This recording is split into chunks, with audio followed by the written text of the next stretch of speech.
Бүгін көретіндеріңіз эксклюзив. Назарбаевтың емші балгері болған Анициямен кездестік. Қазақстандық Ванганың жорамалдары қандай?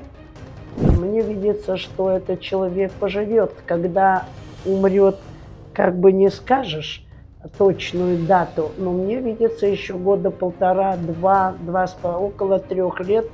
Назарбаевты кезінде ұлықтағандар қазір жайлап тәпішкелерінен секіріп жатыр. Нұрсұлтандай данасы бар, Қазақстан жасай берсін. Өзінің кабинетінде арақ ішіп, пұтнат ішіп, машина айдап, өзі өлді, машинаны аварияға ұшыраған. Біздің елдің құрметсіздері неге құрмет орденімен марапатталады, а?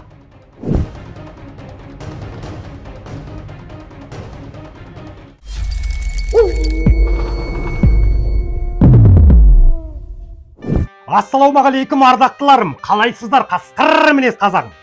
Күні кеше Алматының маңында орналасқан Қаскелен қаласына барып қайттым.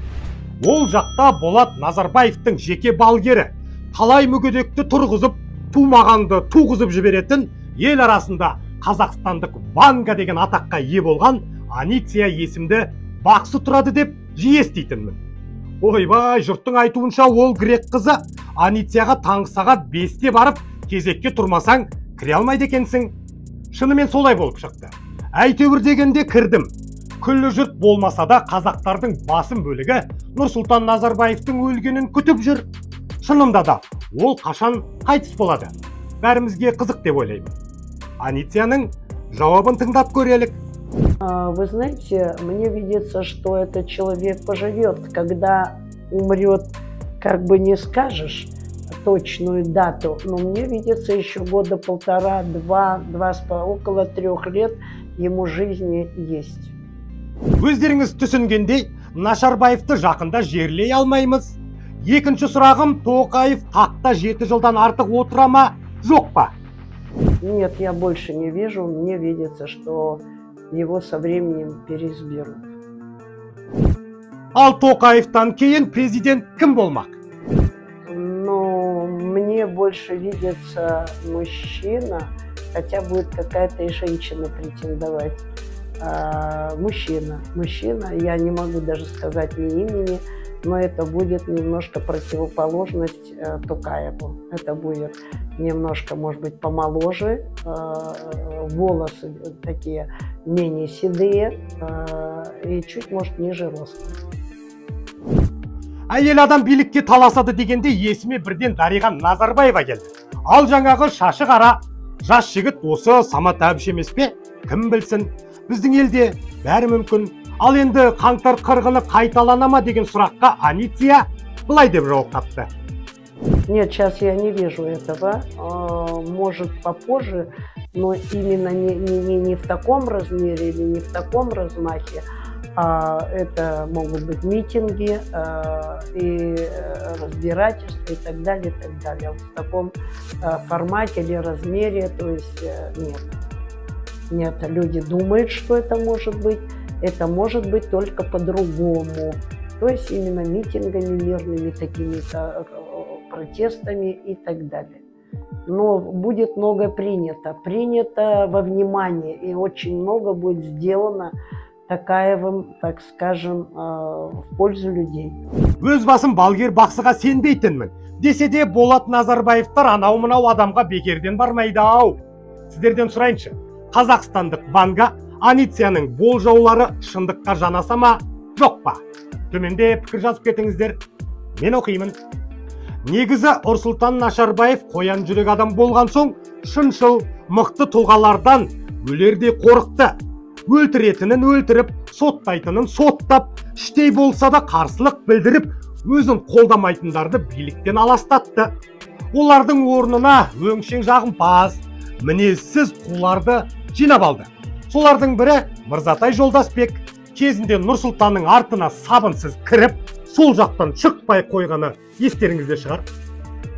Бізді балапандай баптап, қызғыштай қорып келе жатқан кемеңгер қайраткерсіз.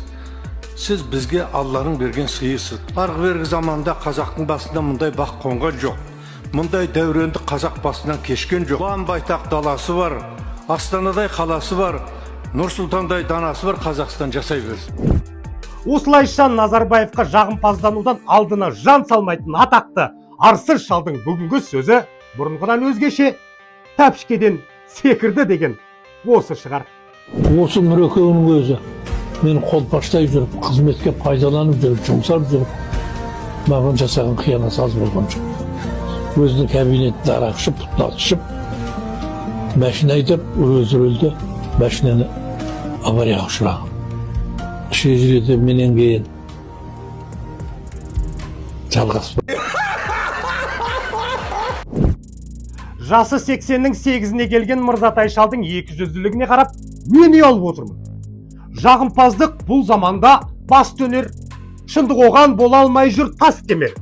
Қазіргі бақ қайсар рухты ердемес, арын сатқан жағымпазды ескерер деп Шаханов ағамыз айтпақшы, кезінде күллі қазақ әйелдерінің атынан сөйлеймін деп сөзге қалған Майя Бекбаеваны білесіздер ғой? Ой, мынаушы. Уважаемый Нурсултан Абишевич, вы заставляете мое сердце биться чаще. Скажу больше, вы заставляете биться чаще сердца всех казахстанских женщин. За ваш профессионализм, за ваши труды, за все, что вы для нас делаете.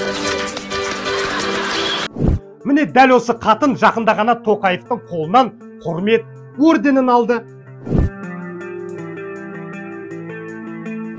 Осыған қарап біздің елде марапат деген елінің ертеңі үшін еңбек еткен лайықты азаматтарға емес, өз басының қамын ойлап, биліктің шашпауын көтерген жарамсақ адамдарға берілетінін анық байқауға болады. Жасырып қайтем, құрмет ордені құнсыз металға айналды. Кейбіреулер оны кеудесіне тағып алып, абырой көріп жүр. Кейбіреулер бұл орденнен бас тартып жатыр. Роза Рымбаеваның ұлы Әлиді айтып отырмын. В свете последних событий я никак не ожидал, что будет столько внимания вокруг этого вопроса, но тем не менее делать вид, что я ничего не замечаю, либо мне все равно, это неправильно, и это не так. Поэтому я хочу донести до вас это видео и сообщить о том, что я принял решение отказаться от всех музыкальных премий от телеканалов, радиостанций, общественных организаций, частных проектов, в общем, от всего, в чем я участвовал за все свои 32 года жизни. Я давно хотел это сделать, потому что моему ребенку нужна детская комната, а эти тяжелые железяки на полках в кабинете, они очень опасны для него. Теперь у меня есть хороший повод сделать это.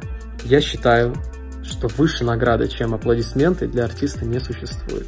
А возможно, это, возможно, просто я не подхожу на эту роль, и это нормально. Я с этим согласен и солидарен. И как рядовой поп-исполнитель я приношу свои извинения, а также выражаю свою благодарность. Мойындау керек, Әли бауырымыз құны түскен атақтан өз абыройын жоғары қоя білді. Оқаповтың бұл қадамы мансап жолында намысы мен ар-ожданын ғана емес, елі мен жерін, тілі мен дінін сатып жіберетін жағымпаздар мен жексұрындарға үлгі болатын көрініс екенінде сөз жоқ. Әли өз қазағының сынына мән беріп, бәрін ұғып отыр. Басқа біреу болса, көре алмайсыңдар, шатақтарың қанша деп жүре берер ме еді? Абырой мен атақты да шатастырмайық.